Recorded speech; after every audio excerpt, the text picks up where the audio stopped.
This is Binghamton Now on News Radio 1290 WNBF Binghamton and WNBF.com. I'm Bob Joseph. This is Monday, October 14th, 2024. We begin another busy week of live local talk. Binghamton Now. Call us at 607-772-1290. Hey, we are on the air. Thank you for joining us. It's going to be an interesting week ahead, filled with juicy October surprises. Some of the biggest, best October surprises are scheduled for this week, and WNBF will be here to report on them and to also offer you some context and explanation in a world that is filled with October surprises. Trust you had a good weekend. I enjoyed my weekend. I had a chance to step inside the one-room schoolhouse in Susquehanna County. Found it fascinating. I'll talk more about that. First, though, let's take a call. Good morning, WNBF. You're on the air. What's your first name? Where are you calling from? It's John from Binghamton, and I'd like to wish everybody a happy Columbus Day, no matter what anybody tells you. It's Columbus Day. Well, welcome to our program. I would like to extend my concern and sympathy to the IM3 New York workers that were let go last week. And I sent you a copy of this. I got a communication from the guy that handles the public relations for Magnus Energy, and it's very curious. And even David Ross of the Australia newspaper was quite taken back by it. It's a couple paragraphs. It said, "Hi, John, I noticed your post on X regarding the layoffs at IM3. That is very unfortunate. As you may already know, we, Magnus Energy, do not receive communication from IM3 New York, despite having invested all of our available funds for the project. To date, Salish and PrimeMet material have not delivered a battery technology that can be manufactured to scale. We are keen to know more on the current situation at IM3 New York." Now, they're asking me. These are essentially the owners. If you have any further details, could you please kindly share them with us? Thank you for your reporting efforts. So, I think they would be more active. They should have some boots on the ground. Well, between the time difference and the plane fare and the time it takes to get here, and drive up from Kennedy Airport, I guess it's, well, they did it with Great American, but... seems like it would be money well spent. Yeah. And time well spent. Anyway, to the people that lost their jobs, then, I just want to say this, that the establishment, the university and Whittingham and Upretti and Donna Lupardo and Leah Webb and Jason Garner, all the people, the Village of Endicott officials, may not be with you, but I'm with you, and I know the people that listen to this program might be sympathetic in the sense that these people, when they joined up at IM3 New York, and some of them in menial but necessary positions, thought they were with a growth company of the future and had a career ahead of them. Because this is what the politicians and the IDA and IM3 New York and the university was telling them. And, it's very, very sad. I did tell you last week that I sent off an email to a section of the university that deals with these things, or supposedly is supposed to deal with these things. But, it's a sad day, and it's a time for people to say, well, we've been had. And when you look at the totality of how this came to be, there needs to be explanations. And by the way, they have this thing at the end of October called Battery Week or something, and there's a couple of other quasi-government deals that are involved. State government. There's this thing called Energy something or other, New York Best Energy, and then there's 86 something West or something, and then there's another one, Southern. Well, sure, they all have clever names because they're named by people in their 20s. Now, every year they have this Battery Hub meeting, and it's last year, of course, was the IM3 New York tour. This year it's in Rochester with the companies there, but the interesting thing is there's no presence of any kind, no discourse, no discussion, no breakout group relating to IM3 New York. So I just wanted to wish the workers well. And, we do. And also we wish the top executives and everybody at Binghamton University who is directly or indirectly involved in battery research and development and ultimately manufacturing. We wish them the best because we still have put a lot of eggs in their basket. And a lot of taxpayer funds. Absolutely. So hey, you know me, John. I'm the eternal optimist. So even though they haven't been very transparent up to this point, that doesn't mean that the entire team, if you know what I mean, I won't name names, but I can think of at least 4 or 5 people who ought to be in the studio here live tomorrow morning to start answering questions and usher in a new era of lithium-ion battery transparency in our valley of opportunities. Well, how could you base a company? I mean, Theranos was based on this. They were based on... Yeah, but she was different. She turned herself into briefly the wealthiest woman on the planet, at least on paper. She was different. But how do you essentially, for so long, and this is the funny part about research, pretend you have a company, a manufacturing company that's going to employ thousands of people and revitalize Endicott in Broome County, and the thing doesn't work. I mean, that was my takeaway when I went up there. They didn't have this battery into a radio, a television, a toaster, or a blender, and the patents that they have don't work. So what the heck went on?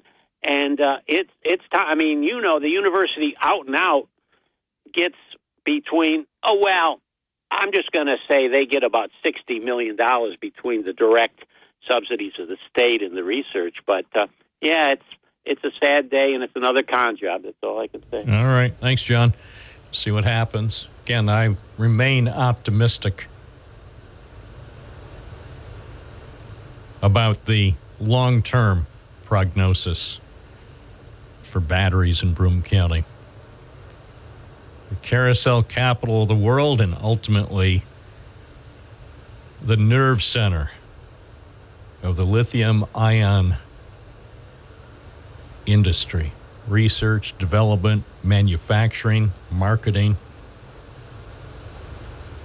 Every major company will know how to get to Endicott, New York. It's 9:19 WNBF with Bob Joseph. As always, if you have inside information about any entity, a public or private organization, your assistance is requested. So, and many people do, by the way, provide assistance, background information. Sometimes people who I would say are essentially whistleblowers. Your identity will be protected. So you can contact me. If you have something sensitive, you might not want to put it in an email. You might want to arrange for a meeting in some sort of out-of-the-way place so we could speak in an area that probably might not be hooked up with microphones. It'd be difficult to find a place in Broome County that's not hooked up with cameras. As you know now, Big Brother is watching us with cameras virtually everywhere and license plate readers.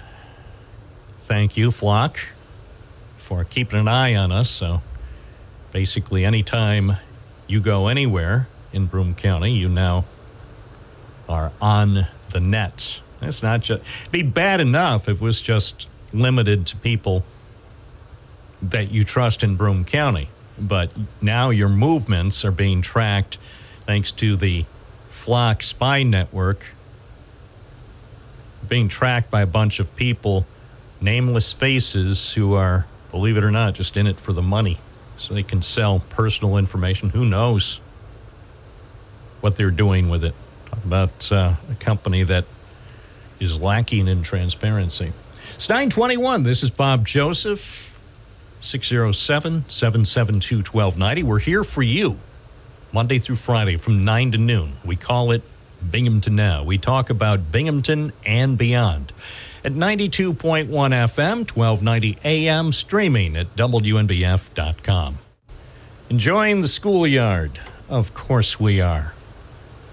Education is so important. Stay in school forever so you can learn a few things. Let's take some more calls here on this Monday morning. Hi, WNBF. You're on the air. What's your first name? Where are you calling from?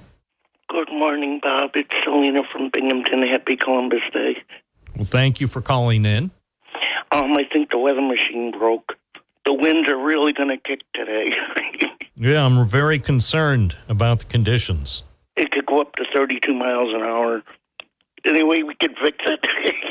Yeah, as they say, hold on to your wigs and keys. I just wanted to check in. I'm not working today because of the holiday, but I just appreciate your show, and I hope everyone will stay safe. All right. Well, thanks for tuning in. We've got 2.5 hours left of the highest quality radio in America still to come. You are exactly correct, and I'll keep on listening. I love you, Bob. Bye-bye.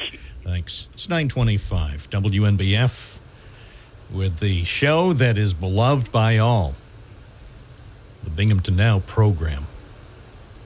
So I mentioned about the schoolhouse, had a chance to stop by the one-room schoolhouse in Susquehanna County. We discussed that with Vince and Dan Hawley on our program Friday morning. And I decided that it would be nice to see for myself. I had seen the pictures provided by Dan, read the history provided by Vince, and so it seemed like a great idea to stop by the schoolhouse myself, and I did Sunday afternoon. Had a chance to walk around inside and outside, and even had a few minutes to again chat with Vince Hawley, who had a perfect attendance record in that one-room schoolhouse back in 1942. Vince, could you do us a favor and ring the school bell? It's not working very well. Oh, yeah. This is what you got called to school for. There was obviously no playground or anything, so kids might be spread over in the woods, or in the wintertime, every kid, without exception, brought their sleds to school. And there's a hill over here about 100 yards away, and when you were on recess or before school, or you went sleigh riding again, so the teachers would get our attention. The other thing the teachers had to get our attention was one of these. Was that used often? Was that used often? Not on me. Well, you had a perfect attendance record. Yeah, that's true. Of course, there was no TV to sit home and watch. We had no electricity, so might as well come to school. And that's the only place you're going to see some people your own age. So this place must be filled with memories. Yeah, and of course, this 3-4 weeks work leading up to this, all I think about is 1940s. I believe I'm the last living student that went to the school. I don't know that for sure, but of all the ones that I knew, they were all passed away. Well, if these walls could talk. So I'm representing a past generation. How many children do you think were educated in this room? I'm guessing there had to be around 1,000. We only got a few hundred on the list. I was very accurate at putting people who went here, but if anybody came between the census, they didn't make it, and there was almost no school records. That's Vince Hawley. He was speaking in the historic Richmond Hill School. And it's close by Binghamton. It's less than 15 miles south of where I'm standing now, here in downtown Binghamton. It's been added to the National Register of Historic Places. As far as I can recall, I believe that is the first time I've been inside a one-room schoolhouse. I suppose I may have been inside a schoolhouse similar to that in the past, but I don't recall. So I commend Vince Hawley and Dan Hawley and the family for the work they have done to preserve that piece of history in Silver Lake Township. And if you want to see more about it, take a look at our coverage on WNBF.com. We have photos. We also have the video. You just heard the audio of part of our conversation with Mr. Hawley. And also, in case you didn't hear the interview on Friday morning on Binghamton Now, we also have posted that on our website, WNBF.com. It's 9:30, WNBF Binghamton with Bob Joseph serving the community on the Binghamton Now program. Coming up later today, the Dan Bongino Show from noon to 3, Sean Hannity from 3 to 6, and Mark Levin from 6 to 9.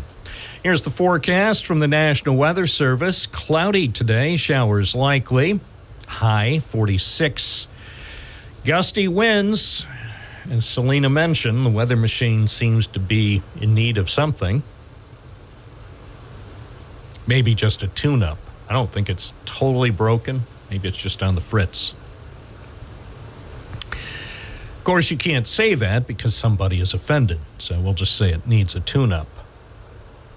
Mostly cloudy tonight with a slight chance of showers, low 36. Cloudy tomorrow with a chance of showers mainly in the afternoon, high 46, and mostly cloudy Wednesday with a chance of showers, high 46. Right now it's 49 in downtown Binghamton. That's 9 Celsius. At News Radio, WNBF. Did you notice on Twitter I posted a photo from Mr. Joseph's neighborhood? It was published in the Sunday Press 50 years ago. Interesting black and white image photographed by John Gugelmi. Back when they had a photojournalist working at the newspaper. Great photo of what was going on next to what eventually would become the Binghamton Now Tower here in downtown Binghamton. And the caption, which appeared in the Sunday Press October 13th, 1974, the parking lot right next to our building, shows what was going on. Picking at the last of the produce, customers visited what was the final Binghamton Farmers Market until next spring at the Urban Renewal Lot behind the State Street Bankers Trust building. So back then, this building was Bankers Trust. The vault was just a few feet to the east of where I'm standing here in what is now the Binghamton Now Tower, and I can confirm that when we moved in here, when WNBF moved into this historic building, which once was the Sisson's department store, I can confirm for you that the banks, Bankers Trust and Key Bank, they made sure not to leave any cash around for us. I didn't expect to find any cash, but there's that slight chance that we would have found a $2 bill. They are very diligent at removing all cash. Anyway, take a look at that picture if you want to see what Mr. Joseph's neighborhood looked like 50 years ago. I have to tell you, just looking at that shot, which was taken, I would say it's looking southeast and it's behind our building. I'd say the photographer was probably positioned very close to what is now the east side of the Metro Center Mall. It's 9:34 at WNBF, WNBF.com, 607-772-1290. What's on your mind? Do you have thoughts? Do you have concerns and hopes and aspirations? Give us a call. Binghamton Now. Stay connected using the free WNBF app. The phone lines are just so busy. DJ in Binghamton, you're on the air. Hey, good morning, Bob. We're ready to roll. We're heading down Main to court in the parade. Just got a picture with Mayor Bucci. I sent it to you. And we're going to be at Boscov's at 10 o'clock. Me and my brother from the same mother, my biological brother, is supposed to join me here soon. I'm at the Post 80. We're heading out. All the police are here. Everybody's here. We're getting ready to rock. And there will be no controversial eruptions today, I'm sure. Everything's going to be right. Right, brother? Yeah, well, keep me posted. If you see any holdups, any delays, anything that looks newsworthy, call right in. Yes, and we got your building surrounded with all protection from you. So when you come out, you can join us, and I'll give you some candy bars. All right, Bobby? All right.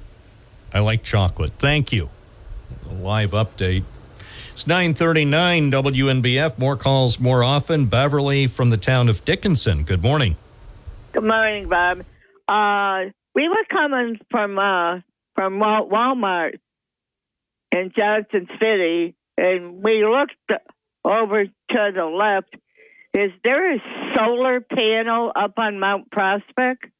There is, up near the cemeteries. There are 3 cemeteries there, and the kids got together and decided that they didn't want all that wooded area because it looked too nice, and so they chopped down all the trees and they put in some solar panels that I believe are made in China.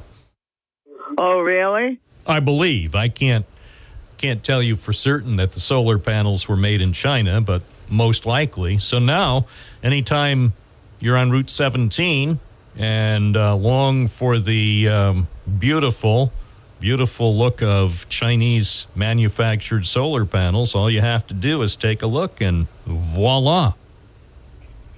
Yeah, well, I was kind of surprised. I go, what in the world would they put that up there for?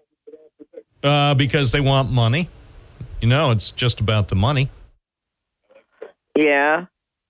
No, I was just wondering because when we went to Walmart, I never noticed that. Then one day I looked up, and so did the kids from Bosse's do it? No, some other kids. I don't know who they were. When I went up there to talk to them, we couldn't communicate well because I don't know Spanish. I should have taken Spanish when I was in school instead of French. No. Well, so I don't think they were from Bosse's. I mean, suppose they could have been, but I don't think they were. Yeah, but did they have a permit to do that? Oh, yeah. Yeah, they went through the process. Public hearings, the whole 9 yards. Yeah, but how long's it been there? Well, not too long. I went up there. I did my first story. Looks like the first story was in May 29th. So that was about 4.5 months ago. And they were just starting to clear all the woods because of those unsightly trees near the cemeteries, Glenwood Cemetery and the 2 other smaller cemeteries. So they decided that there were too many trees in the town of Dickinson, and so they knocked them all down and put in solar panels. Yeah, that's the first time I noticed that. Well, there'll be more. Did you hear our story a few days ago about the neighbors to the IBM Glen? They're putting in their own solar panels because they got tired of looking at the trees, and they also wanted lots of money. Yeah, well, what is that supposed to indicate? Is that supposed to be for the? Oh, I can't say for the. Yes, does that mean something that they put that up there? Yeah, it means that it's environmentally friendly by taking down thousands of trees and replacing them with hundreds of solar panels. That's environmentally friendly. So we'll have lots of solar-generated power for the next 20 years from these facilities. Well, yeah. Well, I just wondered, what it was doing there. What it was. Oh, doing don't worry. there. They're going to make more. This is that's New York State policy. More solar.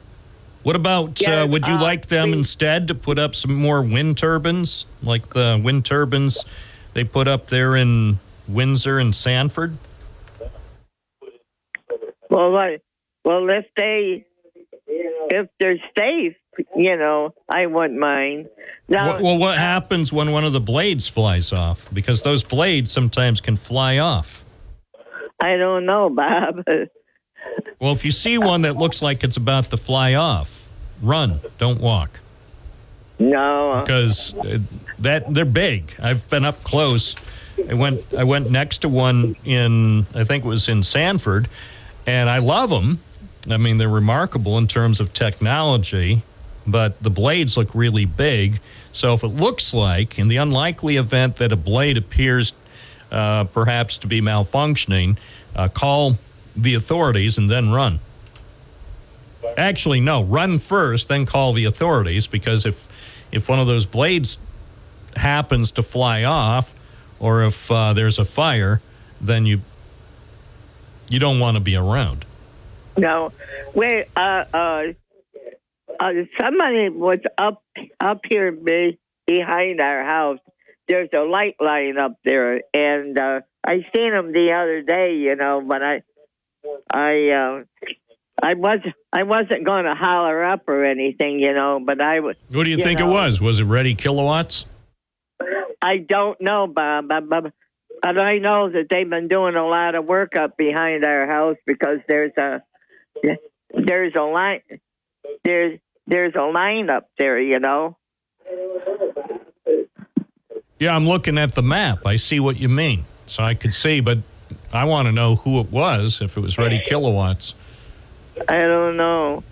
I don't even know how to find out, to be honest with you. Well, one thing is they're not going to tell you. They're not talking. Well, unfortunately. I mean, I could make calls, but I'm pretty sure they're not talking. I was up near one of those power lines last year. Remember when we had all that smoke? When Canada had the wildfires and all the smoke was coming down here? I wanted to get a stunning shot of downtown Binghamton, and so I thought one of the best places I could perch would be near one of those power lines. And I darn near fell off the hill down to Front Street. Yeah. That would have been funny, wouldn't it? Well, if you're up this way and you go behind our house, well, just let me know that all right. You're up there, I will. I won't be sneaking around. Well, Bob, I thank you for your time and try and have a good day. You too. And if any of our listeners know what's going on with the with those guys up there near the power lines, guessing it's probably NYSEG, but you never know. It's 9:46. Let's take more calls, shall we? Hi, you're on the air. What's your first name? Where are you calling from? Hey, it's Airport Road Bob. Hey there. You seen any suspicious activities? Oh, every day of my life. So, Me too. Everywhere I go, I mean, obviously, 99% of the suspicious activities I see, I can't report on, but got to tell you, almost everywhere I go, whether I'm traveling to or from work or even just out reporting, I see a lot of suspicious activities. And, you know, if I stopped every time I saw something suspicious, I'd never get anything done. Well, plus, you know my neighbors pretty well, so, you know, my neighborhood's always got something cooking. Yes, actually, I do. So good. That's a good point. Just a heads up, that project on Robinson Hill Road there, you know, you keep talking about putting in a solar field. That's going to be a battery storage facility. Well, I think it's going to be both. Because they're putting in 2 solar farms and a big, powerful battery storage facility. So that's it's amazing. That's what people should be concerned about, is the battery storage facility. Again, they have a lot of issues, especially if they cascade or catch fire. But I just want to give you a heads up. Tomorrow is the Town of Maine meeting, board meeting for the month. Recommend all my neighbors or Mainers come to a meeting. We got a lot of stuff going on in the future here. It's also an election year, so come out, see what goes on in the town, make your choices for the people running, and let's try to get some progress done in the town of Maine. What time is the meeting tomorrow night? 6:00 on Lewis Street at the town hall. All right. One of these days, it's probably not going to be tomorrow. One of these days, I'm going to show up. Well, listen, when there's a big-time meeting coming, and I'll give you a heads up like I do Jim or Roy and Fox 40, so that you guys get the story first. All right. Well, I appreciate it. I'll say you're my Town of Maine correspondent. And listen, it might not be a good thing with some people, but you know, you can't keep everybody happy all the time. Well, I mean, what kind of a world would it be if everybody was happy all the time? Am I right? Correct. Yeah, I don't. Listen, I want people in this country to pursue life, liberty, and happiness, but nobody ever promised you happiness all the time. One thing, keep everybody honest here for over the next 4 weeks before election, especially the inflation people. I mean, I did a bunch of Google this weekend. We've sold more cars this year than last year, and last year we sold more cars than the year before. I go out every night for dinner. The restaurants are full. There's no inflation. It's just another made-up story. People are spending their money. Almost everywhere I go around here, I see people happy. Now, let me say, I do see also, sadly, the dark underbelly of our society. I see people who are unhoused, and I see people who are destitute, and people with a multitude of problems, and I'm not oblivious to it. I wish steps could be taken to really help those who are in need. But I'm saying, generally speaking, if you go around here to restaurants, businesses, Court Street, Oakdale Commons, the shopping centers in Vestal, Owego. Now, Endicott is a little bit of an aberration right now because of the work that's nearing completion on Washington Avenue. Johnson City, everything seems to be firing on all cylinders. I think the economy generally, not completely, generally, I think the economy is good. Gas prices, historically cheap. I know some people, I don't want to pay $3 a gallon. I want to pay 29 cents a gallon. But I'm saying historically, I think we're doing okay. Most people. But it's called corporate greed, Bob. Yes. I didn't want to say that because people would think that, I'm criticizing corporations, and I'm certainly working for a corporation. I can't do that. Listen, have a great week. Thank you, Bob. Keep you in the loop. Thank you. It's 9:51 WNBF. Don't we all work for corporations? So I can't. All I can say is, for especially the food companies, they were selling this bag of puffed potato snacks. I think I posted this on Twitter a few days ago. Puffed potato snacks. Let me see if I can find it. And they didn't have to charge this much. They did it because people are willing to buy it. But these puffed potato snacks, and it works out to $16 a pound. And they're so good. So it's a 5-ounce bag for $5. So that's $16 a pound. And America does make the best salty snacks. That's why we're so healthy. Hi, WNBF. You're on the air. What's your first name? Where are you calling from? Paul from West Windsor. Morning, Paul. I've been thinking about the sun a lot lately. For billions of years, the sun has produced the energy for the planet. In the ancient times, they worshipped the sun gods. But that's not the purpose of my call. We're trying to find ways to store the energy from the sun. The first thing for billions of years was photosynthesis, vegetation, and the plant sugars, and the trees and the wood. And now we're using batteries and everything, which is fine. And, the windmills and the solar panels. But why am I thinking about this? Because I have a degree in chemical technology and pharmaceutical science. But right now we have a grid. And the energy that goes into the grid, we get a lot from solar and wind, but this energy in the grid needs to be used to produce sustainable stuff that can be. Well, you can produce oil and gas. There's 4 things: solids, liquid, gases, and splitting the atom that produce energy. So I think we need to make better use of the sun and the storage. The storage of electricity is really the biggest problem. And batteries are going to be great, but they got to make batteries that you can reuse. These car batteries, after a time, you got to replace them. And I think over in Germany, they're producing hydrogen from electrolysis and using their grid to produce hydrogen.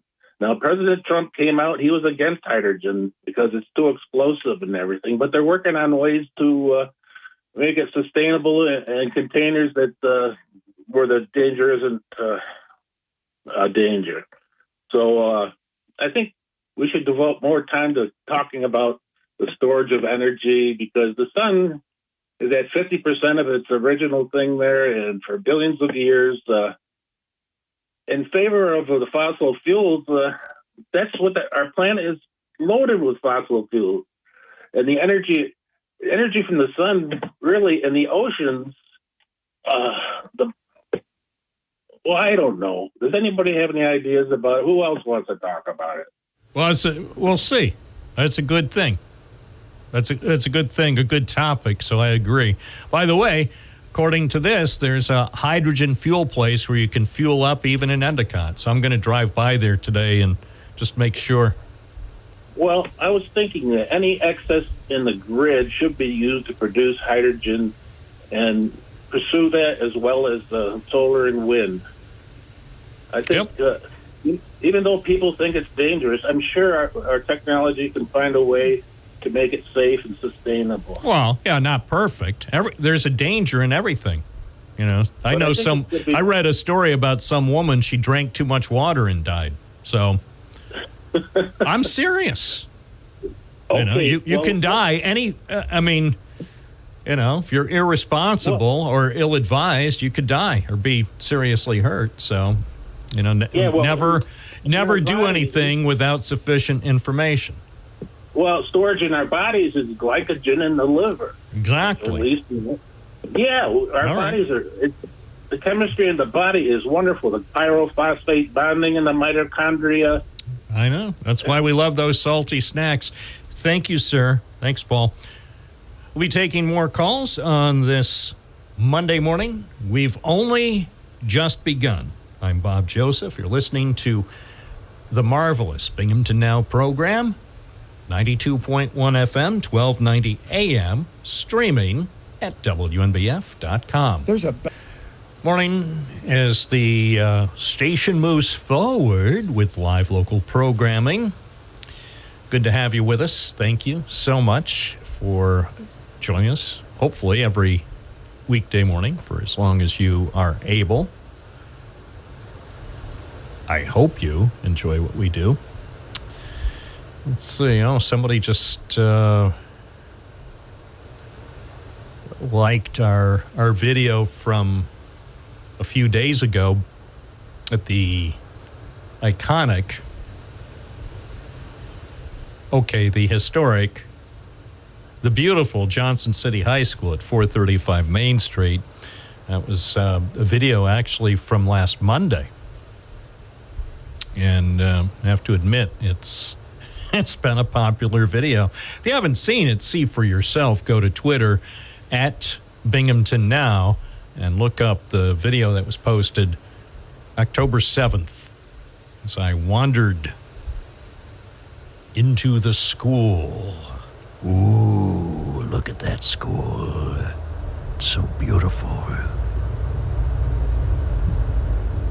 And it was opened on September 8th, 1915. So walking through there, looking at the old lockers that they never took out, and the mysterious Room 32.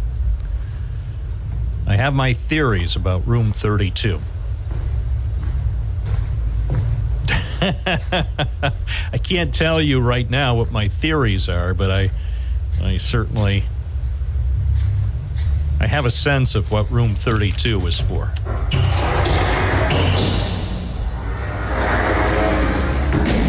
I didn't say the school is haunted. I'm just saying that it's old. You could imagine a few things. All right, enough. Anyway, go take a look at the video if you wish at Twitter. Just at Binghamton Now on Twitter. And thank you to the owners of Twitter for allowing us to post that to inform America. Also, this morning posted some photos that I took of the schoolhouse in Silver Lake Township. That was a nice event. Glad I was able to check it out. A lot of people were able to show up and take a look at history. As Vince Hawley pointed out, it's pretty much guaranteed that our relatives, my relatives, your relatives, in the past, learned in a one-room schoolhouse. Probably not your parents, maybe your grandparents. Who knows? Maybe your parents.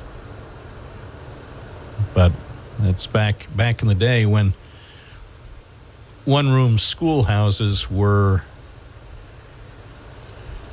basically the backbone of the education system in this country. It's Monday morning, WNBF, WNBF.com. And you can see, as we mentioned, more of our coverage of the one-room schoolhouse on the website. Also, for those who keep asking about the Friendly's Car Wash near the Oakdale Mall, yes, the Friendly Car Wash near the Oakdale Mall will be opening soon. Obviously, it's not the Friendly Car Wash. Friendly's used to be there. Had many a fine, affordable meal at that Friendly site on Harry L. Drive over the years. And then, as you probably know, they shut it down and then knocked it down. So the car wash, Splash Car Wash, should open at the site. And we were over there on Friday morning talking with the manager. It's great to be able to speak with Renee Gilligan. So she is going to manage the new Splash Car Wash, and she gave us an update on that project, including when they're going to start testing and when she hopes the place will open. So if you have any interest in that brand new car wash, it's been in the making, in the works for really, I think, the last couple of years. Take a look at our story at WNBF.com. And later today, I'll have, I'm sure, at least a couple of additional stories that you'll find interesting. The news just never stops around here. It just never stops. Election Day is coming up, and in a moment, we will talk about Election Day because I was advised by a couple of people over the weekend that when they tune in, sometimes they're concerned that we're not talking about the elections enough. So coming up next, I'm going to talk about Election Day. So stay tuned. This is Bob Joseph live on Binghamton Now, 92.1 FM, 1290 AM, streaming at WNBF.com. Well, let's go back to our busy phones. Colin in Owego, you're on the air. Yes, thank you. You were talking about, excuse me, the solar panels. Right. There. Sure. Well, I was talking about the solar panels, of course. And, of course, about deforestation. Have you ever been out west to the oil derricks? No. There is nothing living there. All the flora is gone. Okay, well, I don't doubt it. Why would I go out there? Why on earth would I go out there? I don't want to see that. That's disgusting. Yeah, well, why wouldn't you? No, I want to see places that are filled with beauty. I want to see trees. I want to see wildlife. There are corporate lumber mills now that are just stripping this environment. Try Wagner, et cetera, et cetera.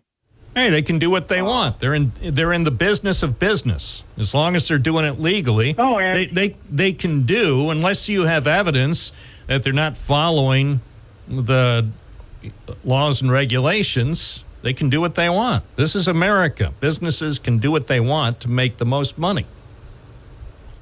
Oh, absolutely. But why are you chastising solar panels? I've been in Hawaii twice, and it's like they are saving the problem from oil.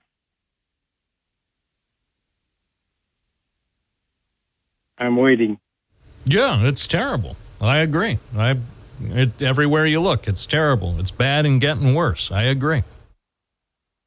Then why are you chastising solar panels? Because I don't like to look at them. Who wants to see solar panels? When I look up where the beautiful, majestic trees of Broome and Tioga counties were, when I look up and see a bunch of Chinese-made solar panels, I don't like it. I don't like it one bit.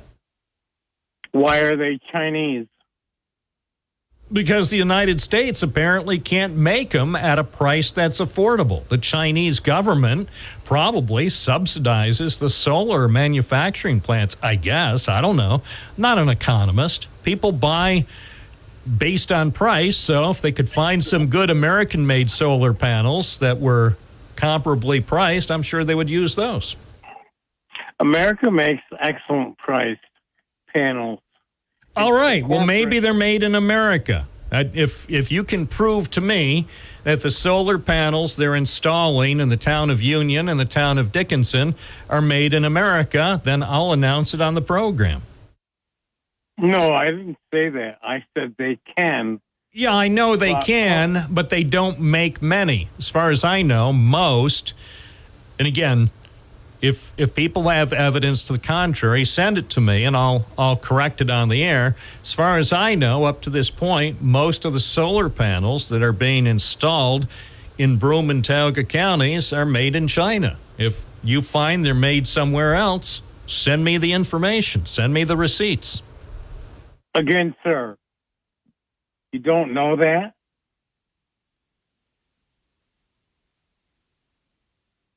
You don't know that. So what? Sir, I do. Okay, so where are they coming from? What company is providing the solar panels in the town of Union and the town of Dickinson? What company and what factory are they being made? I don't speak Chinese. All right. Bottom line is, what ultimately is the point you hope to make this morning? The ultimate point is you chastise the people of New York State because they have plans to build more solar power. And you're saying they're ugly. Have you ever seen oil derricks in the Midwest? I've seen pictures. No. They're ugly, too. You make it sound like I should go out and see those oil production facilities. I don't want to. I'm not going to waste my money to see industrial atrocities. I see enough of that here in Broome County. Look, I don't want to see our beautiful forests, our trees knocked down. If you think it's okay, hey, go for it. Go for it. In the end, more forest, more trees, thousands and thousands of additional trees in our beautiful valley will be knocked down to make money for the solar industry. That's a fact. And who is the solar industry? I don't know. You? Are you part of it? That's not right. No, it's not right. I agree. It is not right. The right is it's people coming together and they want solar power. Well, good for them. Good for them. As I've said before, it's being supported by New York State government and many local officials who don't like solar farms in their communities have said there's not much hope not much hope of stopping it because New York State policy is encouraging these monstrosities. They're monstrosities? Yes, they are. They're monstrosities. Who wants to look at that? Brother billing Derek. Again, I ask you, you've never been out west. I've seen pictures. I don't want to go out west and take a look at that. It's horrible. It's horrible. You know, looking at the way the energy industry has desecrated probably millions of acres of America. Thank you, sir. Thank you, sir. It's 1026 at WNBF. No, remember they used to have public service announcements, America the Beautiful, Keep America Beautiful. Who was it? Lady Bird Johnson. Let's help keep America beautiful. Notice how they don't run those anymore? No. It's not in the corporate interests. You can't make money, for the most part, by keeping America beautiful. To make money, you have to use land that, in many cases, is pristine. That looks nice.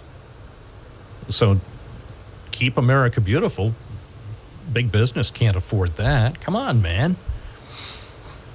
As far as, solar installations, if you like the way they look, you're in luck because they're going to build more and more and more. Get used to it. They can't be stopped. 607-772-1290. Bob Joseph spreading the good news on this Monday morning. Go ahead, give us a call. Love to hear from you if you want to talk about the wide world of energy or, even the presidential election. We will be talking. I know we got sidetracked. I thought we were going to talk about the election, but of course that could be a campaign issue now that I think about it. We could ask both candidates. We could ask Donald Trump and Kamala Harris. What do you think about knocking down millions and millions of trees so we could have more solar installations? What do you think? It makes you wonder, why does his staff want him to hide away? These questions and more coming up on Binghamton Now on this Monday morning, WNBF. Let's go back to the phones now. Selena from Binghamton wants to talk about wind power. Hi, Bob. I appreciate you having me back. Love you. The wind turbines, right? the gearboxes run out of gear oil, and then the gearbox, all the gears strip out, and they fly out of control, and a blade can fly about 80 miles an hour. Yeah, sometimes they catch fire. Sometimes the oil catches on fire, and it creates a spectacle. Yeah, the wind turbines are very noisy. Sometimes the gearboxes lock up, and then they catch fire. Yeah, it doesn't happen often, but when it happens, it really is. I've seen it. Yeah, I mean, a video. I haven't seen it personally, but I've seen the video, and it's like scary because the fire starts, scary. and then the fire spreads, and then it spreads to one blade, and then goes. See what I'm saying? Once the clutch goes bad, yeah, the lack of oil, because they're regulated. The faster the wind, the resistance through the clutch, through the gearbox, is supposed to correct the matter. But sometimes the gearbox goes bad, yeah, and it's not connected to anything. Doesn't generate power. The blades fly off. Well, I mean, it's highly unlikely, but it happens. Yeah, but they're even in normal operation, they're very noisy. But nice. Yeah, they're nice. Oh, I love them. I mean, I wish they would build one in my backyard. They're environmentally friendly, of course, but they have to keep the maintenance up, Well, most of the time they run out of gear oil for the gearbox. Listen carefully. Here, listen. This is when I went up. I was standing next to one of those giant wind turbines. They're about, I don't know how many feet tall they are. I can't remember. 150 feet. Yeah, about 150, 180 feet tall. Listen. Yeah, between 150 and 180. And you can, if you listen carefully, you can hear it go swoosh. Yeah, I know. Well, when under normal circumstances, they're great. See, when I went up there, and this is in eastern Broome County, listen, it's going swoosh. Swoosh. And the reason why it was so cool was because it was a cold day. It started snowing, and so I'm up there in the middle of a snowstorm. They work great. Swoosh. They work perfectly. I would love to have one in my backyard. They work perfectly when the weather's cool, Yeah. but when the temperature in the summertime gets up to 100, all the oil leaks out. The gearbox fails. That's why they have a team of trained professionals who to maintain and operate them. They have a team that monitors. They constantly monitor every one of those turbines. Yeah, they're great in the fall and winter. They run perfectly, but when the temperature gets up to 90, 100 degrees in summer, those gearboxes, they fail. And next thing you know, you got a blade up your butt. Yeah, well, and it's like a lot of stuff doesn't work well in the summer. I mean, look at cars. Cars, when it gets really hot, even radio transmitters, sometimes it gets too hot. They go bad. Too hot to handle. Yeah, tell me about it. So, all right. No one's perfect. We're only human. Oh, that's the thing. Well, I appreciate the thoughts. Thank you. Okay, I love you. Bye. Thanks. It's 10:35, WNBF. Yeah, I decided that I should go up there and see for myself. And I saw, and I love it. That wind turbine in eastern Broome County, they're beautiful. They're majestic. Yeah, they make noise. Well, so do I. We all make noise to a degree. But at least the windmills, the turbines, are productive. It's 10:36 at WNBF. Good morning. You're on the air. What's your first name? Where are you calling from? Yeah, good morning there, Bob. Dave from Vestal. How's it going? Oh, it's going well. Good. Hey, I'm with you, pal. Solar panels, Bob, they they look terrible. Matter of fact, over the weekend, Route 11 turning on to 26, out of Whitney Point there. When you're coming up heading towards Maine and you look up on the hill, they're so ugly, Bob. I'm with you. Alternate energy, I'm not against that, Bob. The more I read, I'm getting behind nuclear, That's the way to go. I want these small, high-tech nuclear plants. I think New York should develop 50 of the small, modern nuclear plants, and they could put them along the Susquehanna River and the Shenango River, upstate. Yes. And they could provide a lot of power to our downstate friends, because people in the Bronx and Brooklyn need more power, and I'm all for. Plus, think about this, the construction jobs, the jobs for the companies that will operate these nuclear plants in Broome, Tioga, Shenango, Delaware counties, Tompkins County. They could put 2 near Ithaca, near Cornell. They've got plenty of space in Tompkins County, and just have a network, like 50, 60, 70 of these smaller, but they're safe because of the new technology. They're not like 3 Mile Island or Chernobyl. Those were the old designs that didn't work well. Now, with new technology and AI, these things would probably basically run themselves. That's right, Bob. Keep them small, less risk, and they will do the job. And one more thing, Bob, before I go. You brought up, you got me thinking, remember those old commercials, Keep America Beautiful?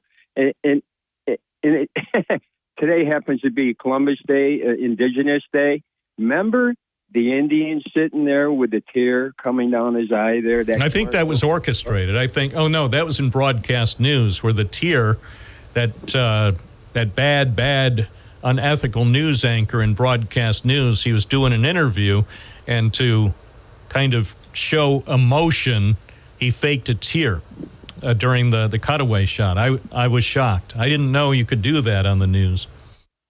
No, wasn't this the Keep America Beautiful commercial on TV, Bob? Oh, I don't know about that. I remember they used to say, "Only you can prevent America from being beautiful." And they had a bear. It was the darndest thing. Only you. He had a gruff voice, gruff but lovable.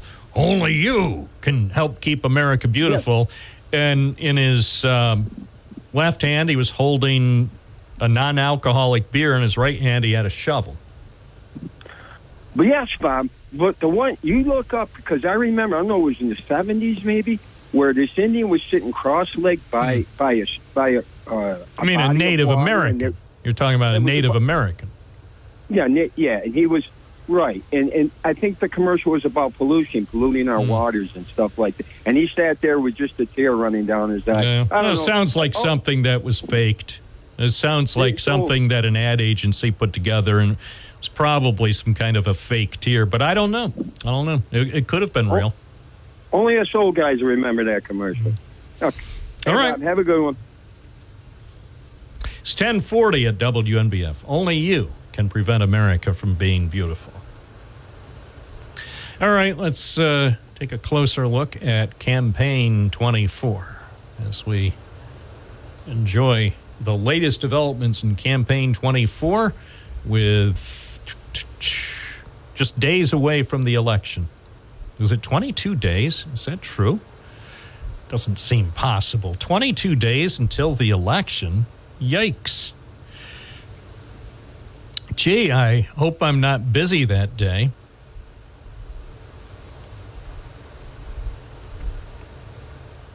Kamala Harris was in North Carolina, where she packed aid boxes for people affected by the hurricane, and also took time out of her busy schedule to speak at a rally near Raleigh.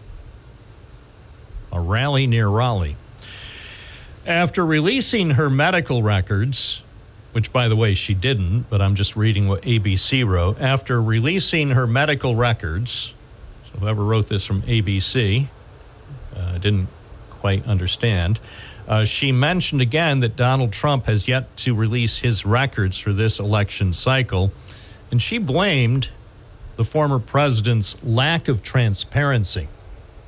He refuses to release his medical records. I've done it. Every other presidential candidate in modern era has done it. She didn't release her medical records. Kamala Harris, tell the truth, you didn't release your medical records.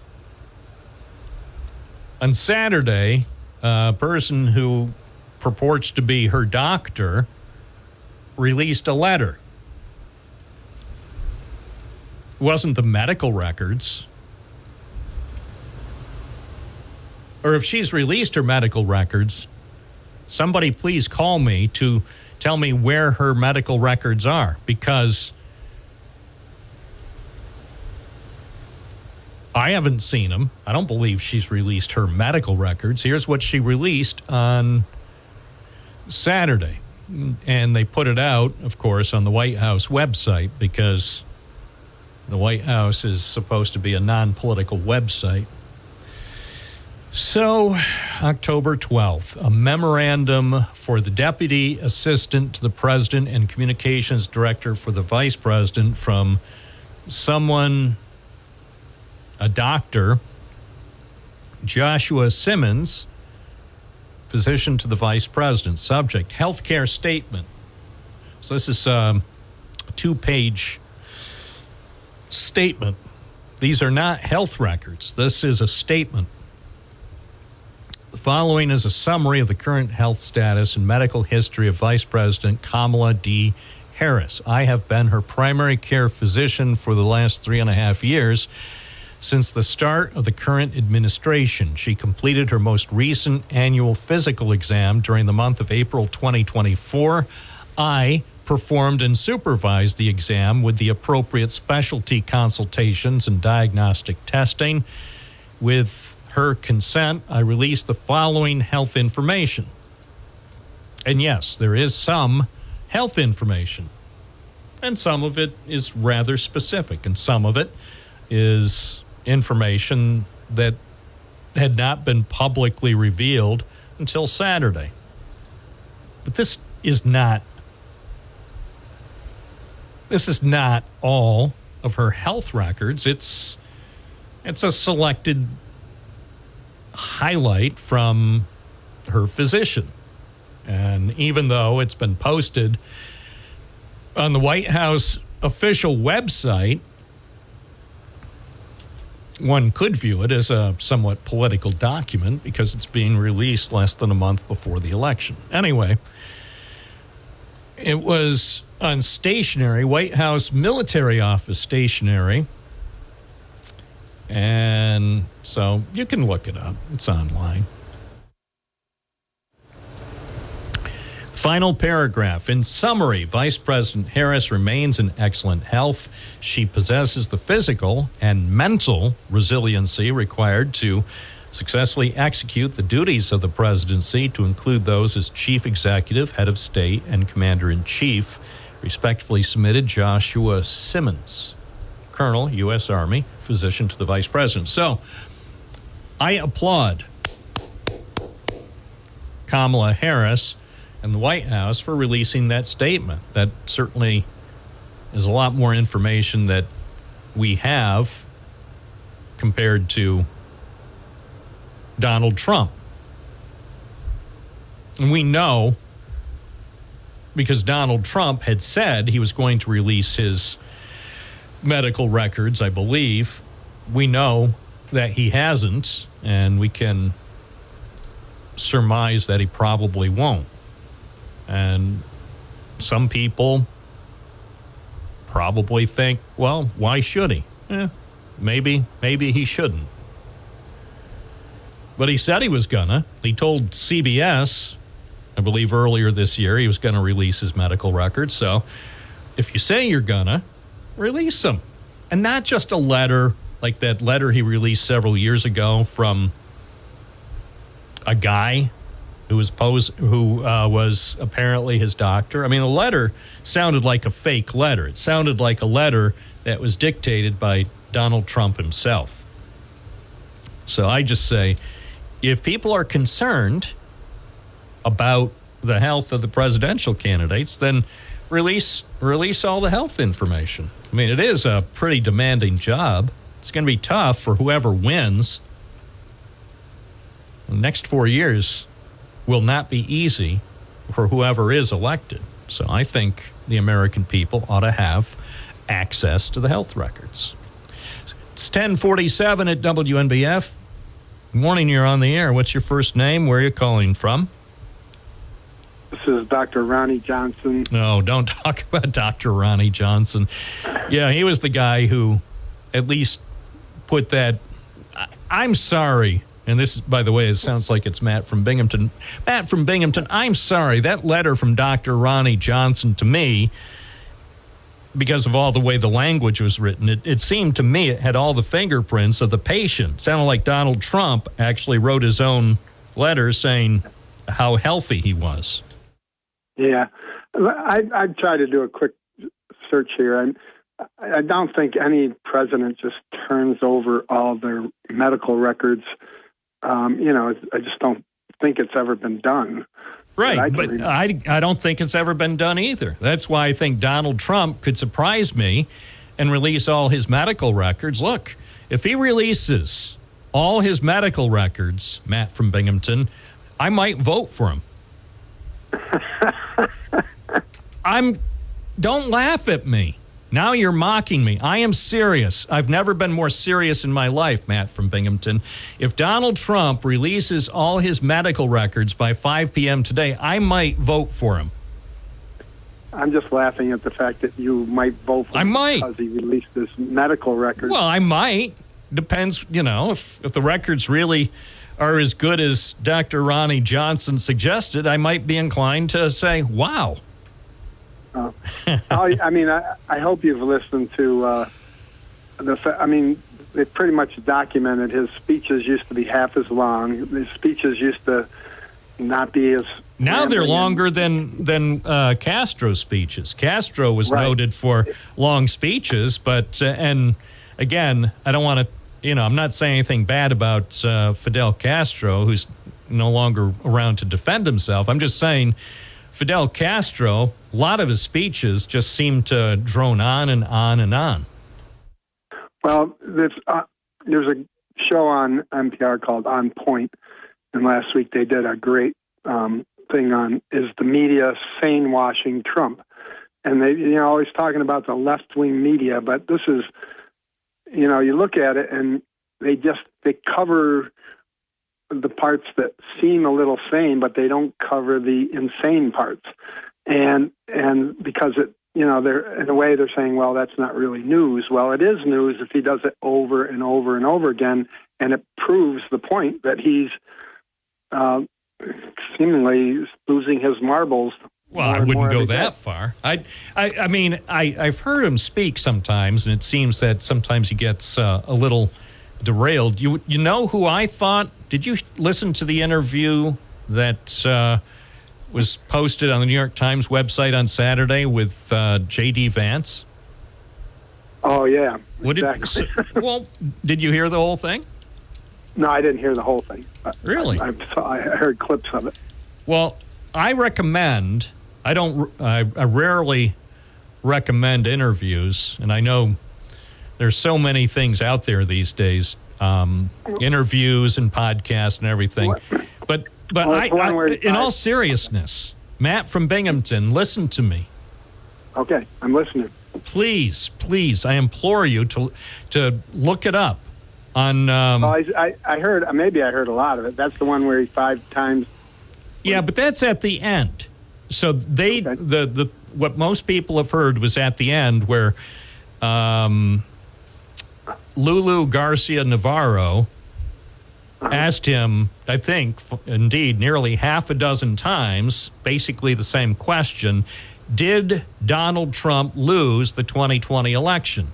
And she wouldn't drop it and she shouldn't have, because it is perhaps the one, I won't say it's necessarily the most important issue. It's definitely in the top 3 issues for voters this year. And the guy wouldn't give her a yes or no answer. So I give her credit for her tenacity.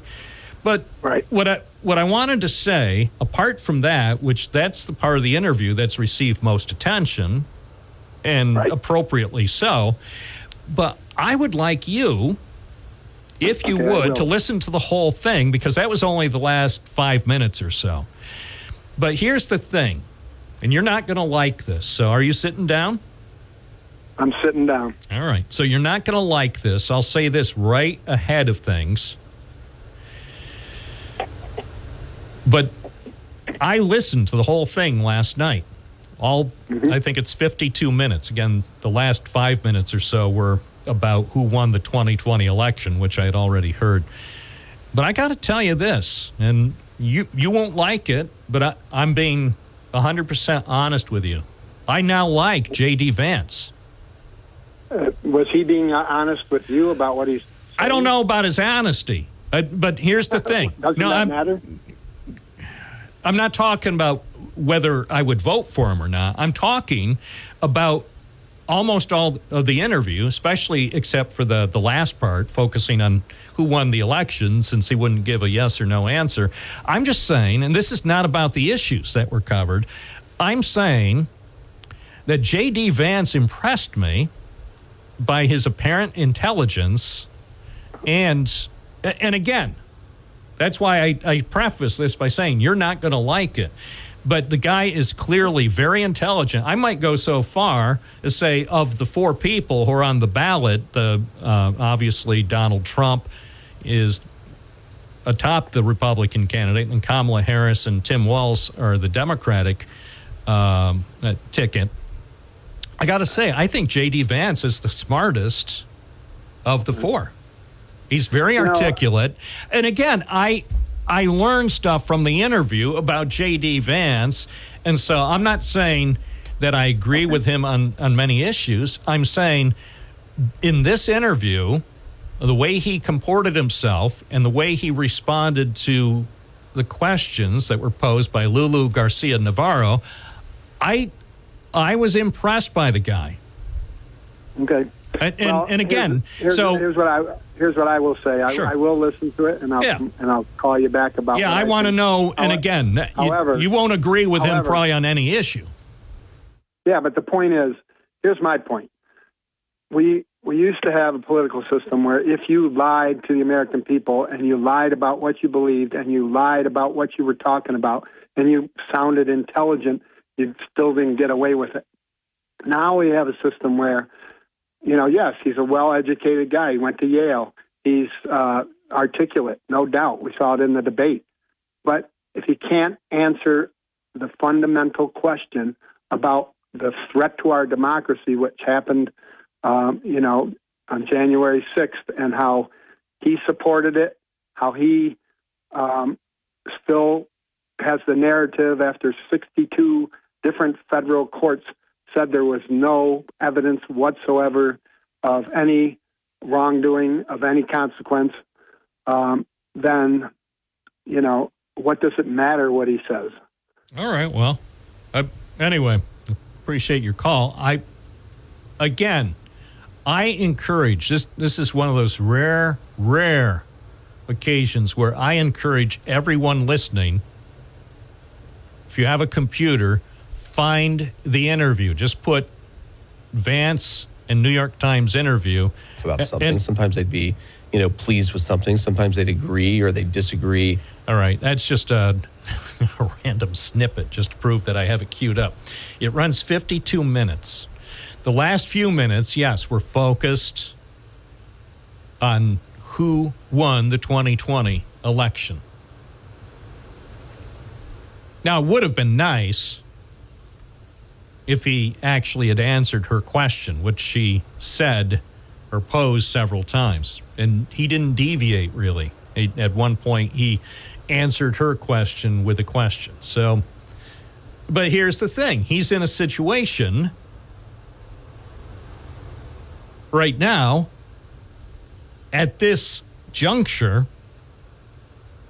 in October, less than a month before the election, as the vice presidential candidate, he can't really, from a political standpoint, answer the question or respond with a non-answer any differently. If he does, that's tantamount to political suicide. He is doing, in my estimation, what he needs to do because he signed on to be Donald Trump's running mate, and probably one of the key things was, if you agree to be my running mate, will you consistently decline to answer that question? no matter how many times it's asked, because you will receive that question. And I wouldn't be surprised that he had to sign an agreement, that there's actually a contract between Trump and Vance that says, if this question ever comes up about who won the 2020 election, you must respond this way. Now, I don't know that there is such a contract, but it wouldn't surprise me. After November 5th, J.D. Vance will be free to respond to the question at that point, because then he can look forward to 2028. I know he's looking forward to 2028 and 2032 and 2036 and 2040. I say he's going to be a presidential candidate at some point. I can't tell you what year, and I don't know if he'll win.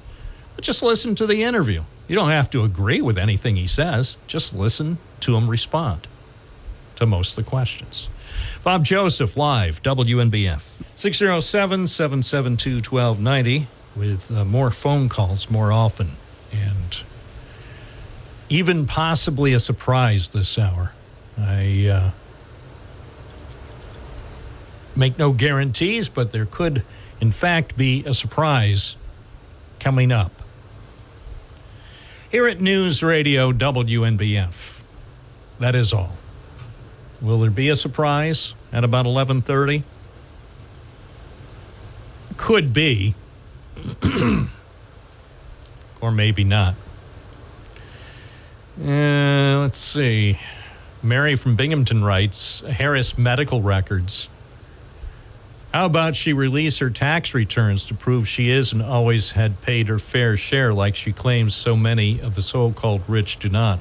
Yeah, release her tax records, release her medical records. Both candidates, Kamala Harris and Donald Trump. Release your medical records. Don't release a letter from your doctor.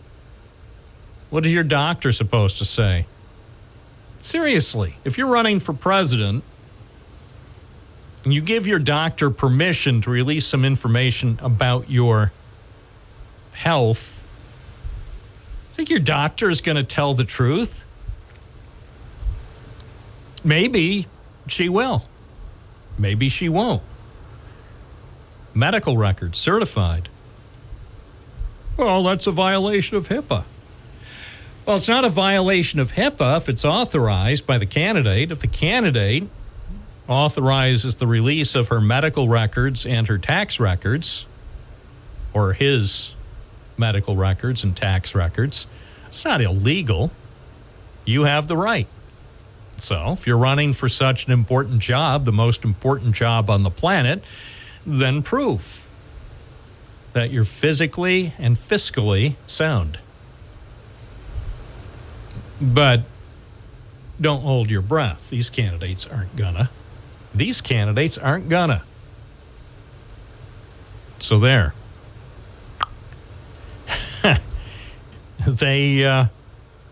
They'll release little driplets.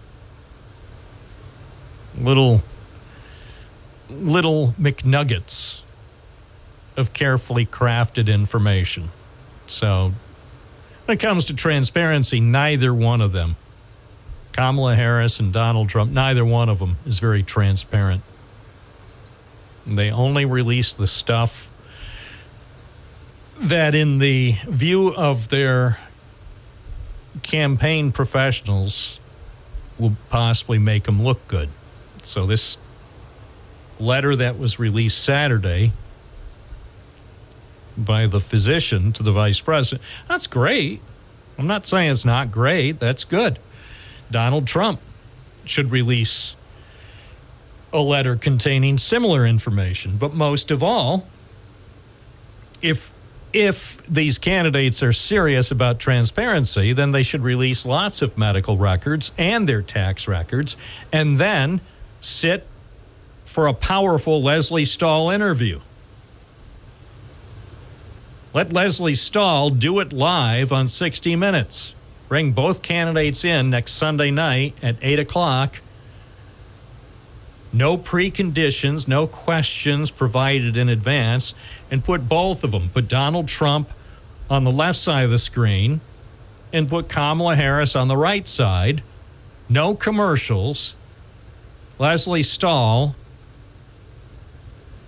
the most powerful journalist in the history of TV,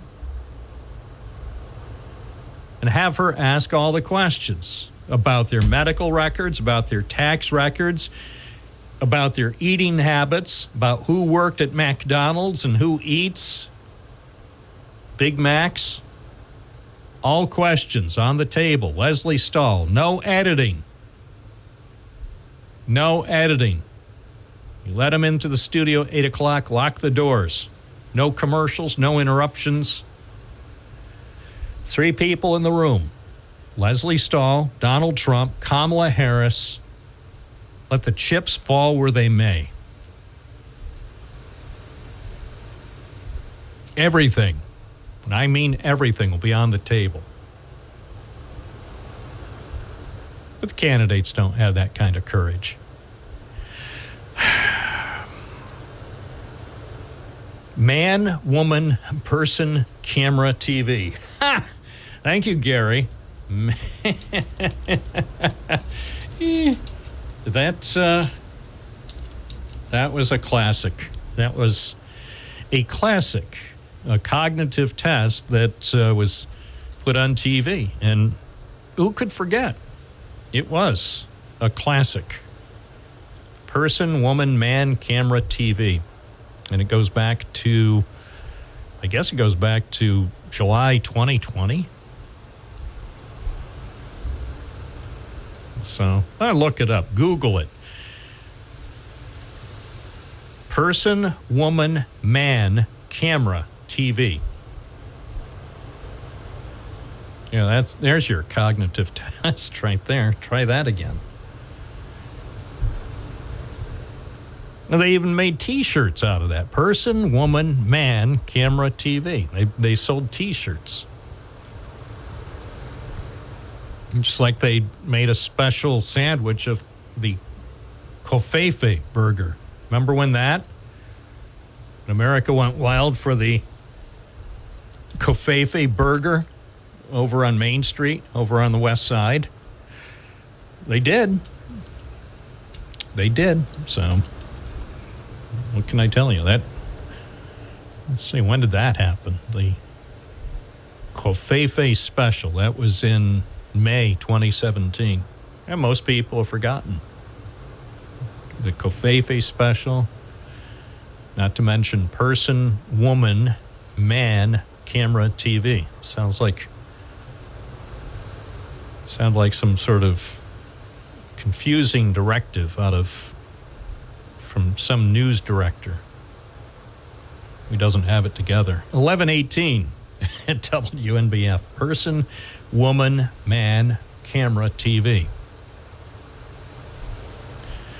And all these years later, I still don't get it. 607-772-1290. We're live and local on a Monday morning. 92.1 FM, 1290 AM, online at WNBF.com. It's time, folks, after weeks and months of anticipating, it now is time. By the way, we will be taking more phone calls in just a moment. First, though, it is time on this Monday morning to actually sample the banana cream soda that we have had for a while now. It's called Split Banana Cream Soda. So as promised this a long time ago, but we're actually going to try it live on the air. Yes, we will. Okay, here we go. I'm opening up the 12-ounce can of Split Banana Cream Soda.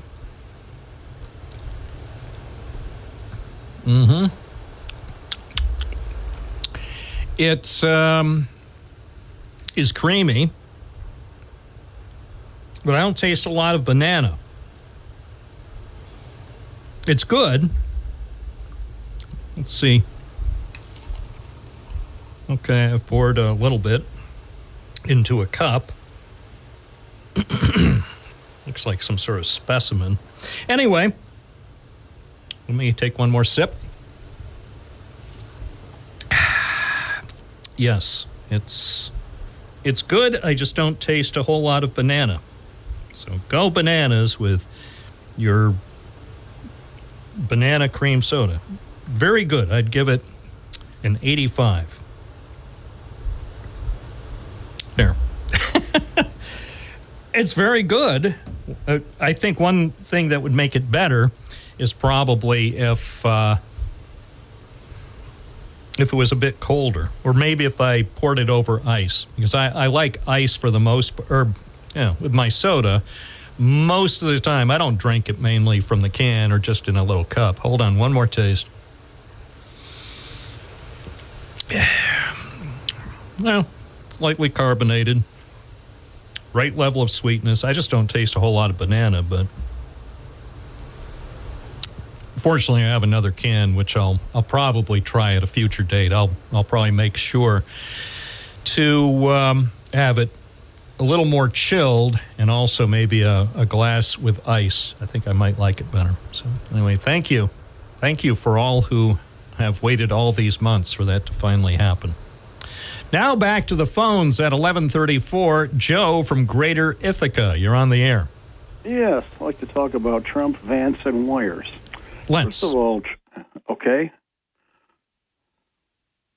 Okay? Yes, I'm ready. All right. Yeah, anyway, as far as Trump's records go, I want to see his haircut records. Oh, that's harsh. That's harsh. He should release his medical records and his tax records, but I personally, and maybe this is because I am follically impaired, I think a person's records regarding hairstyling should always be kept private. Yeah. You remember the Big Bang Theory? Never watched it, huh? No, I saw an episode once. It was above my head. It was written about intelligent people for intelligent people, so I had to switch over to The Apprentice. Let me just tell a quick one here. The main character there, he had to move from Texas to California, and he was concerned about his getting his hair cut because he's a young man, a lot of hair and everything, and he was worried about that. So his mother went to the new barber in California and said, "I'm going to tell Sheldon that you're going to get his haircut records, which don't exist, and then he'll be happy." Well, that worked okay until his barber died, and he tried to get the haircut records with that. So that was the joke about the whole thing. It was a made-up stuff. So that's why. Oh, okay. If you watched the program, I think you'd be laughing about it. But yeah. Well, somebody told me it's a funny program. Then they have a spin-off. And it's apparently about Sheldon's twin, Milton. Not Milton. What's his twin? They had one young Shelton. Oh, is that the spin-off? Yeah. Okay, I couldn't remember. He was a child and gave everybody a hard time, and that was really funny too. Knew everything. But I wish I had time to watch some of these shows. With Vance, I agree with you on it that it's kind of like Romney. Okay, I disagreed with him, but I respected him. With it. Yeah, I have to say, did you watch that entire interview? No, I didn't, but I've seen enough of him. Well, what I would say, I rarely recommend an entire interview to anyone about anything, but in this case, I would recommend everybody who has a computer to go to the New York Times website and watch that 52-minute interview and let me know if, and again, some people say, I'm not going to spend 52 minutes of my life watching him being interviewed. But in this case, I think it's worth it because I can't guarantee anything. I've been wrong with predictions so many times, so I may be wrong. Based on the interview and even based on his performance during the debate, with Tim Walz. I say this guy is going to be a presidential candidate, and let's put it this way. How can I put this delicately? I can't. I wish I could. We've had, in this country, over 250 years or so, we definitely have had some presidents who are far less intelligent than J.D. Vance. So I'm not judging him based on his positions on any issue. I'm just saying he came across to me as very articulate, very likable, and even relatable. Even though the only reason I'd be afraid to hang out with him is because I guarantee he's smarter than I am. I might be intimidated by his intelligence. I don't think I would, because I don't think he would lord it over on me. I don't think he would say, Bob, you talk a lot on the radio, but you're not that smart. And I don't think he would do that. I think he would show a little bit of sympathy for people who aren't as bright. But he, in the interview with the New York Times, I was just impressed with the guy. That's why I told the previous caller, I hope he's sitting down, because I'm sure he didn't like what I had to say, my assessment. But the whole thing is just the way the people behave, you know. That Trump, I have absolutely no respect for him. I mean, I can't say that about any other president, no matter who we've had there. You know, like they picked on Bush and one thing and another. But at least I had somewhat respect for him, because the guy's doing the best he can. Where, I don't know, Trump, he's trying to do the worst he can. You know. But here's the thing, and you're going to disagree with this too, so I hope you're sitting down. I have respect for Donald Trump. But there's more to it than that. I respect him because I really believe that he, too, is doing the best he can. Look, he's human, so he like us, he's fallible. He's imperfect. But I got to tell you, when you take into account everything that's happened in his life from the time he was a kid, even the time that he, I believe, claims to have gone to summer camp in the Deposit or Hancock area, you know, in Delaware County a couple of times. Look, we don't know everything there is to know about his childhood and his early youth. We know a lot. But I'm saying when you take into account everything that he's been through, I still maintain he's doing the best he can. I'm not condoning his behavior, and I don't condone or embrace a lot of his statements. I'm saying, strictly, is he doing the best he can? I think he is. Well, if you really want to does he want to do the best he can, though? I don't no, here's the thing. Do I think Trump, if he wanted to, could do better and could present himself as a more moderate person and somebody who, for lack of a better description, could behave presidentially? Do I think he could do it? I think he can do it. Do I think he wants to? No. I think since he came down that escalator, I think he's regarded this whole thing, his original candidacy and what's going on now, as some sort of performance art. I don't think, in the grand scheme of things, got to tell you, I don't think in the long run, I don't think he cares whether or not he wins the election. I mean, he's not going to say that. But do I think Donald Trump, if he loses the election next month, do I think he's going to really be sad? I doubt it. The only thing that might make him sad is the possibility of prison time, because that is an outside chance. I don't think, even though he's been convicted of 34 felony counts, I don't see him being sentenced to 1 minute, 1 second behind bars. I just don't see that happening. But as far as, do I think he actually would be happier for the next 10 or 20 years or 30 years? Would he be happier to spend the rest of his life by not going back into the White House ever again, I think he would be happier. I think he'll be Donald Trump regardless, whether he wins or loses. I think you'll say, well, he'll confide to, I don't know who he confides in. He'll tell Barron and said, I told you before I started this campaign, I told you I don't really care how it goes. I'm going to give it all I can and, give people, my fans, what they want. But in the end, if I lose, I'm not gonna shed any tears over it. We'll see what happens. Well, I really think that it's for him. This is like it's reality TV, except it's more real. He's just out to entertain us. Well, I guess our difference between you and me would be: does he deserve respect? And I say no. Okay. Well, it's not a question whether he deserves it or whether he's earned it. I respect him because he's a former president. No, I respect the power of presidency and the respect that the presidency must have, okay?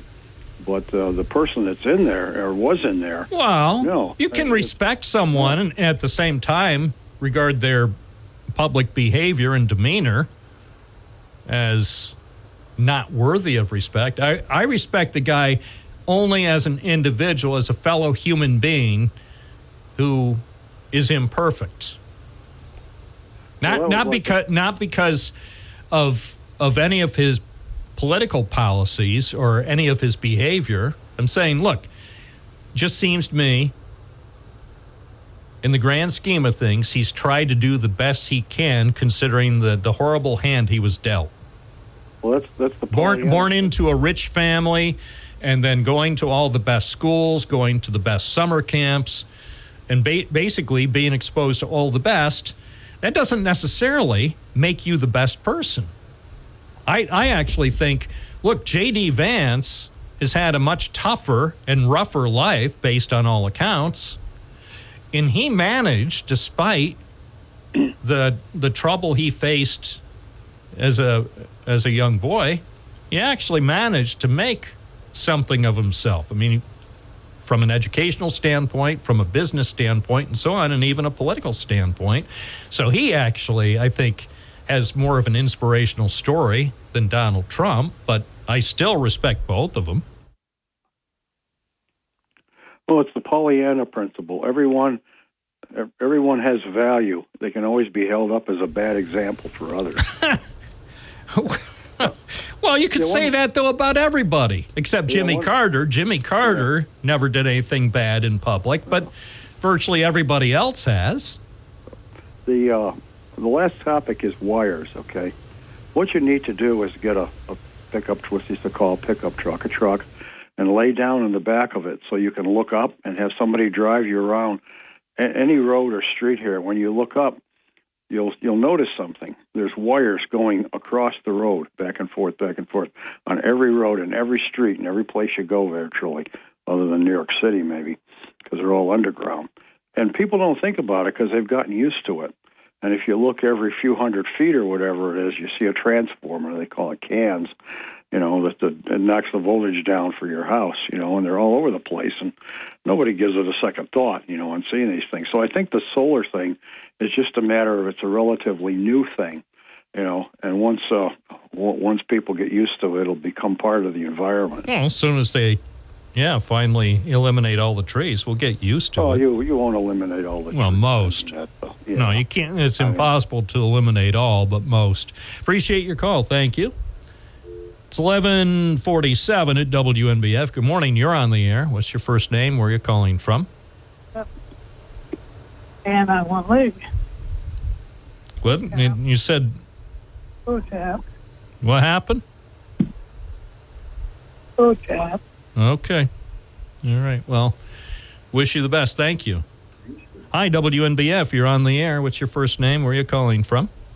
Hey, good morning, Bob. Vinny from Binghamton. Yeah, hey, listen, welcome. I heard because I was listening to you guys talking and about respect and stuff like that with Donald Trump. And no, I don't.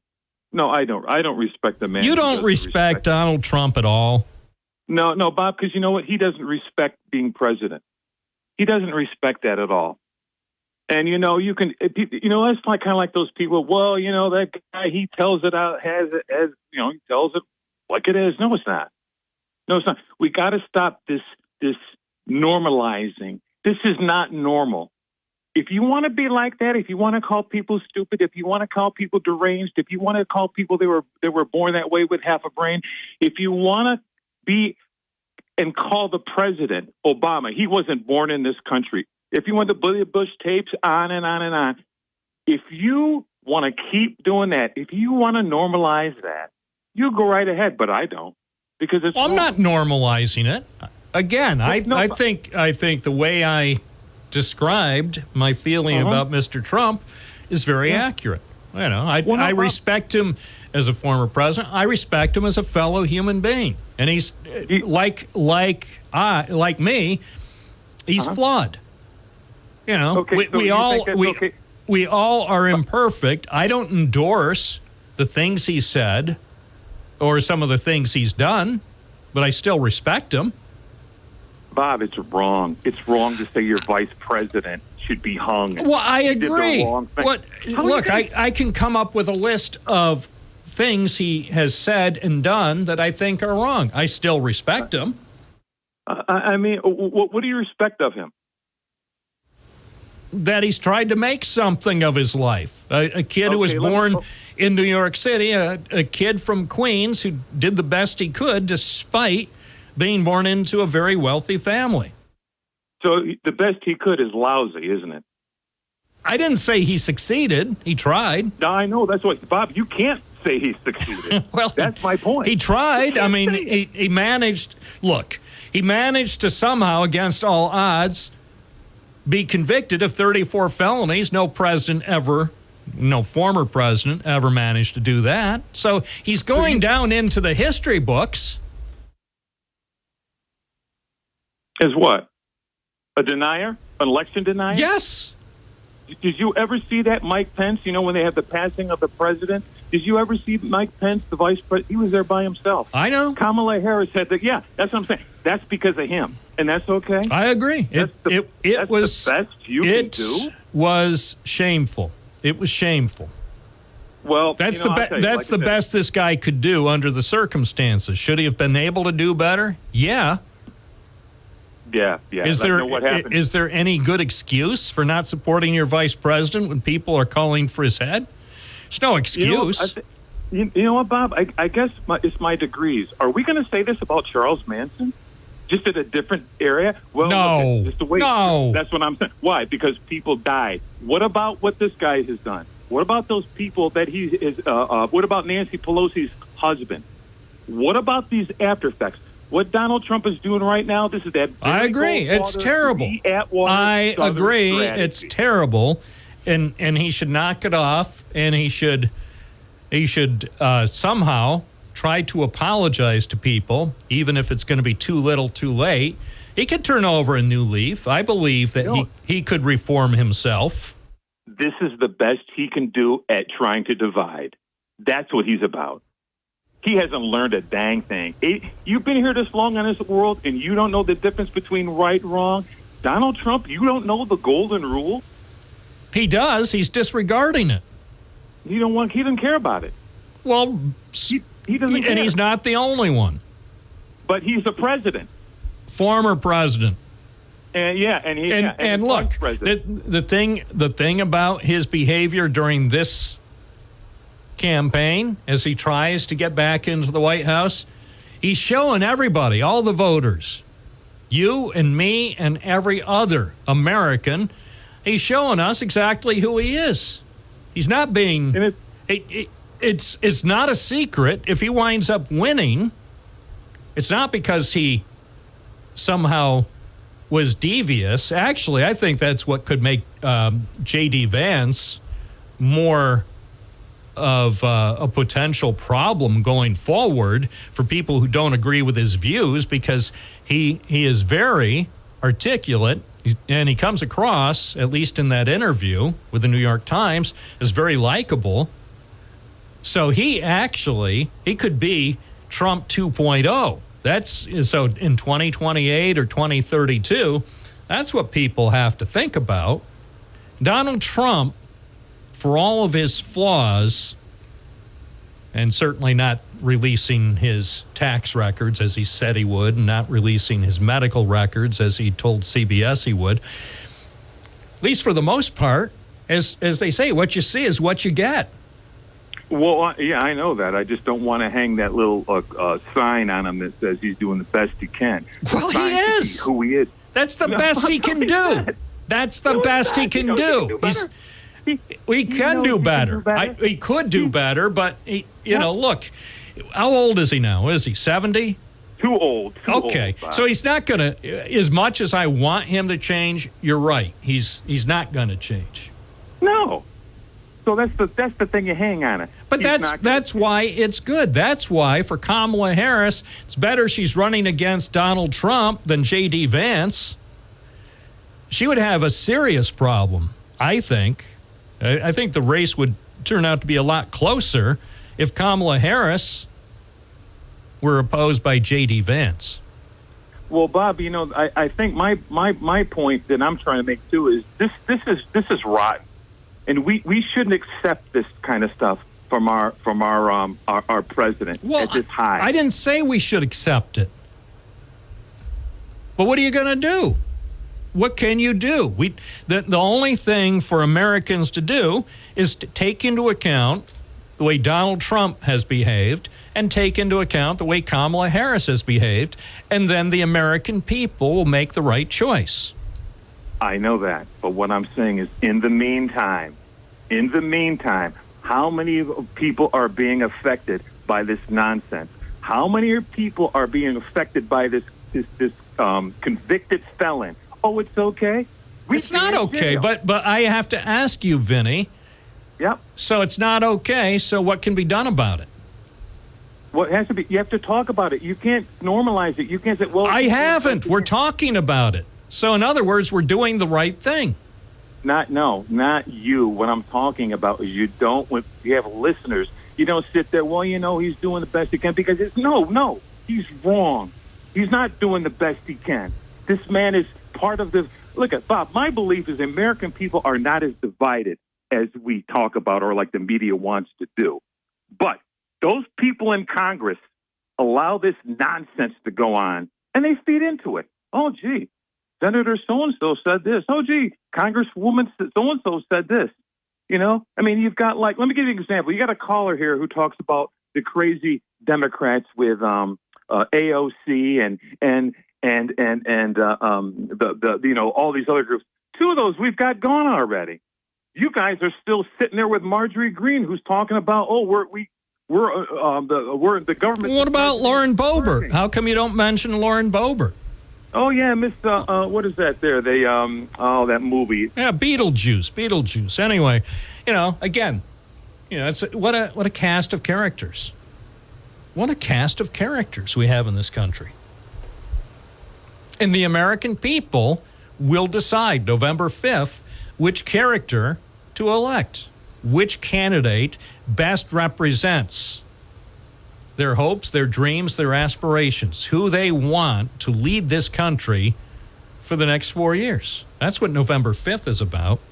Morning, WNBF. You're on the air. What's your first name? Where are you calling from? Good morning. It's Dave from Binghamton. Those choices are bananas. Man, that was good. Yeah. So the smell of the soda, I believe, is a little more banana than the taste. Unless, of course, it's the COVID mouse. But yeah, I do agree. There's not as much banana flavor. There is the smell, and the creaminess is pretty good. Oh, the creaminess is excellent. It's very good. I tend to like cream soda on occasion, and so the creamy element is spot on. It has the right level of sweetness and just the right level of carbonation. Could have done with a little more bananas, but to your point, I'm still dealing with the long-term after effects of COVID, so that's probably part of it. Yep, definitely. And so maybe also if you have Malamars with it, there could be that subtle marshmallowy thing that could add to the banana flavor, because I think sometimes there's a banana hint in Malamars. All right. Or the moon pies. Banana moon pies would definitely bring it over the top. All right. Thanks for the guidance. My supplier of delicious banana cream soda. That's all the time we have for today, folks. But don't worry, I'll be back tomorrow from 9 to noon. I'm Bob Joseph, WNBF.